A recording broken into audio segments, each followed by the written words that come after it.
Olá, leitores! Aqui é a Samantha e você está no canal do blog Integral de Letras. O vídeo de hoje é sobre o livro Troia, publicado em 2004 pela editora LPM.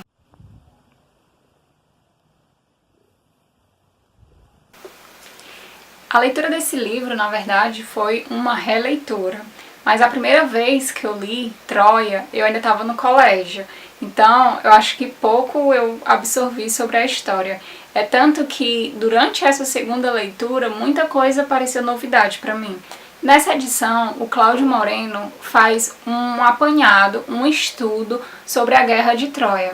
Ao final do livro tem um índice de todos os livros que o autor usou para se basear e escrever esse livro.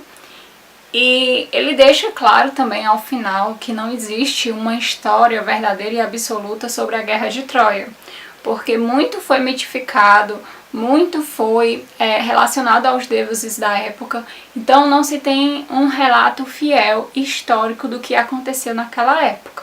Inclusive, do capítulo 25 ao 36, o autor faz referência a uma obra clássica que relata uma visão, né, daquele período, que é a Ilíada.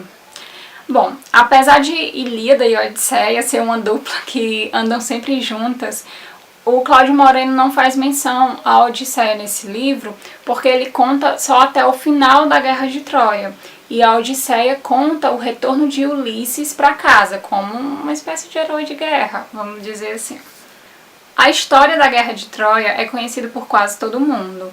Aqui, os gregos se reúnem para tentar recuperar Helena, que foi sequestrada por Paris, um troiano. Com a ajuda constante dos deuses, os humanos travam uma batalha que há muito já tinha sido descrita pelas Moiras. A narrativa do Cláudio Moreno apresenta a humanidade dos deuses, que muito interferem durante essa Guerra de Troia.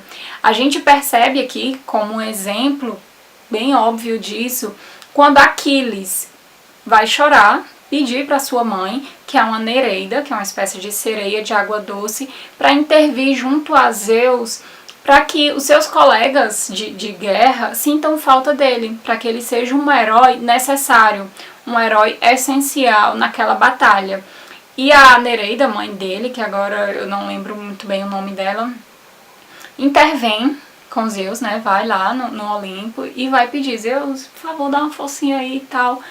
E Zeus interfere na guerra, tanto que durante a batalha ele vai medir o peso de cada cidade, vai pender mais para um lado ou menos para o outro.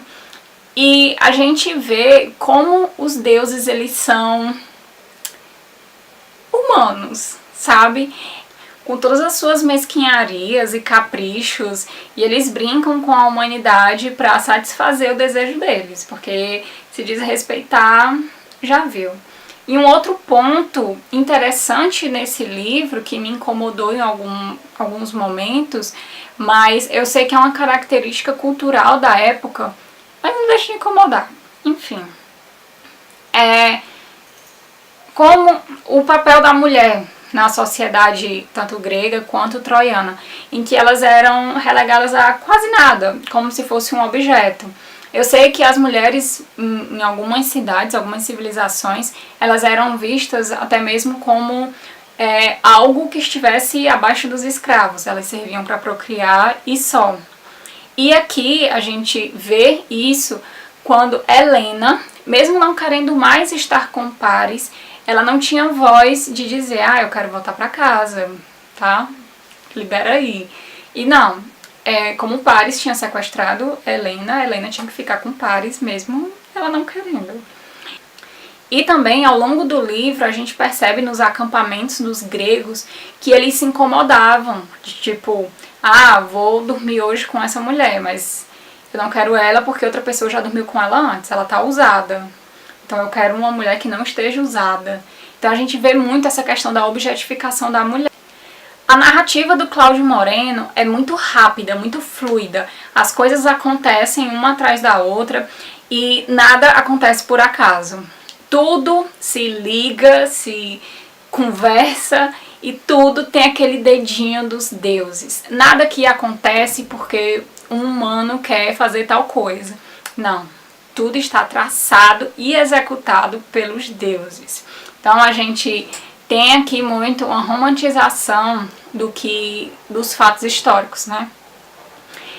Um outro fator interessante é que a Guerra de Troia durou 10 anos, né? Porque as moiras tinham dito, já previsto, que a guerra duraria 9 anos e no 10º os gregos triunfariam sobre os troianos. E os acontecimentos, o leitor não tem a percepção de o que foi que aconteceu em cada ano da guerra.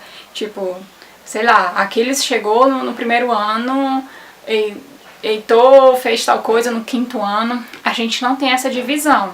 O tempo só passa e pronto. Passou aí os 10 anos nesse livrinho, pequenininho.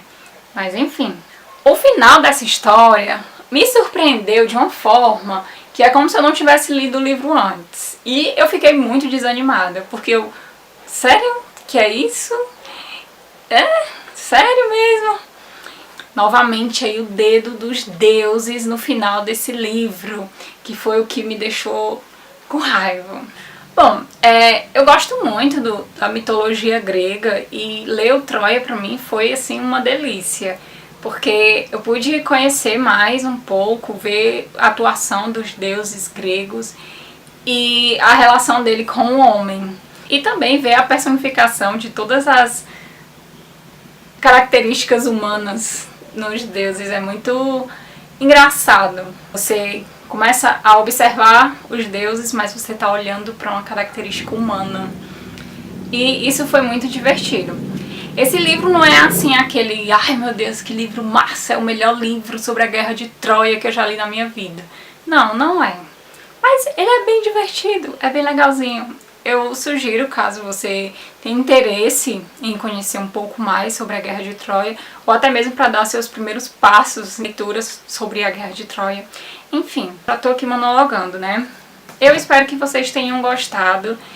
E é isso. Até a próxima!